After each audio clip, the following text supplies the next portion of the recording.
Welcome to day 13। আজ আমাদের আসন জানু শীর্ষাসন। জানু শীর্ষাসনের বেনিফিটগুলো স্ক্রিনে আমি মেনশন করে দিচ্ছি।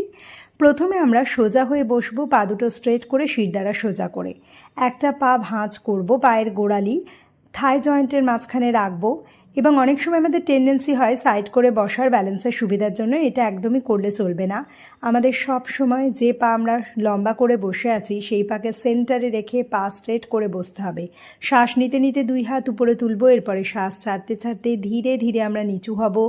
হাত ইন্টারলক করব এবং থুতনি হাঁটুতে ঠেকাবো, না হলে নাক কপাল হাঁটুতে ঠেকানোর চেষ্টা করতে হবে। এই পর্যায়ে এসে নর্মাল ব্রিদিং করতে করতে 10 সেকেন্ড পশ্চার হোল্ড করব। 10 সেকেন্ড পরে ধীরে ধীরে শ্বাস নিতে নিতে আমরা উঠব এবং আবার আগের পশ্চারে ফিরে যাব। ঠিক একই রকমভাবে আমরা উল্টো পাশের পায়েও করব। অনেক সময় স্টিফনেসের জন্য হাতের কবজি ধরতে অসুবিধা হয়, সেক্ষেত্রে দুটো হাতকে এইভাবে ইন্টারলক করে করলেও হবে।